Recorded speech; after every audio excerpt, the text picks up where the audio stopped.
صاحب کچھ لوگ کہتے ہیں علامہ اقبال عاشق رسول ہے، اور کچھ یہاں تک کہتے ہیں کہ اگر علامہ اقبال داڑھی رکھ لیتے تو ان کا مرتبہ حضور داتا صاحب سے بڑا ہوتا۔ فلا حول ولا قوت الا باللہ العلی العظیم۔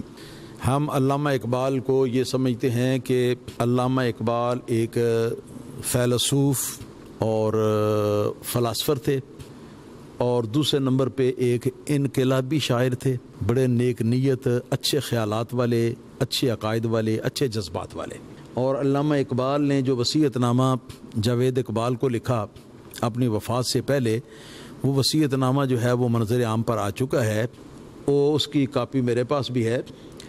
اس وصیت نامے کے اوپر یہ لکھا ہوا ہے، جب علامہ اقبال نے جاوید اقبال کو کہا ہے کہ اپنے چچا کا احترام کرنا اور ان کے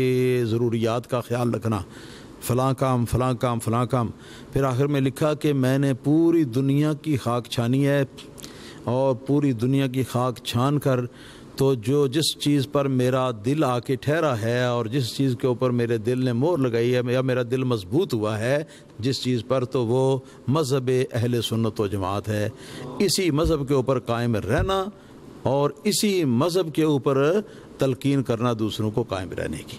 بات سمجھ میں آ گئی ہے کہ نہیں آئی؟ تو اہل سنت ان کا مذہب تھا، بڑے اچھے تھے ہر لحاظ سے، لیکن ان کی داڑھی نہیں تھی، اور داڑھی جو ہے یہ ایک فسق اعلانیہ اس کو کہا جا سکتا ہے، داڑھی نہ رکھنا فسق اعلانیہ، کہ اعلانیہ طور پر آدمی اللہ تعالیٰ کی بے فرمانی کر رہا ہے۔ تو اس کے علاوہ ہم اقبال کو رسول اللہ صلی اللہ علیہ وسلم کی محبت والا ضرور کہتے ہیں، مگر اگر عشق ہوتا ہے اقبال کے اندر پورا وہ عشق جس کو ہونا چاہیے، تو علامہ اقبال اپنی صورت بھی تو وہی بناتے ہیں نا جو اپنے معشوق کی ہے۔ تو اس لیے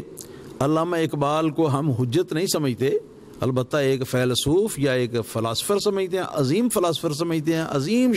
قومی شاعر سمجھتے ہیں، کہ جنہوں نے سوئی ہوئی قوم مسلمانان ہند کو یہ جگایا، اور اس کے نتیجے کے اندر پھر پاکستان جو ہے وہ ہمیں ملا۔ یہ بہت بڑا کارنامہ ہے، اللہ تعالیٰ اس کی ان کو جزائے خیر عطا فرمائے گا۔ اور ہو سکتا ہے کہ ان تمام اچھے کاموں کی برکت سے، یا نبی کریم صلی اللہ علیہ وسلم کے ساتھ یا صحابہ کے ساتھ یا اہل بیت کے ساتھ جو محبت کا انہوں نے اپنے اشعار میں اظہار کیا ہے، اس کی برکت سے ہو سکتا ہے کہ اللہ تعالیٰ داڑھی منڈانے کی ان کی غلطی جو ہے اس کو معاف فرما دے، لیکن یہ اس کا وعدہ نہیں ہے، یہ کوئی پکی بات نہیں ہے کہ معافی ہو۔ ہاں جی، ہو سکتا ہے اللہ تعالیٰ معاف فرما دے، وہ تو اپنی مرضی کا مالک ہے نا، جس کو چاہے جتنا چاہے معاف کر دے۔ تو ہم تو اس حد تک مانتے ہیں، ہم ولی یا ہم کیا نام ہے وہ پتہ نہیں کیا داتا صاحب کے برابر یا ان سے بڑا درجہ، یہ چیزیں جو ہیں ہم نہیں مانتے علامہ اقبال کے بارے میں۔ باقی ہم احترام کرتے ہیں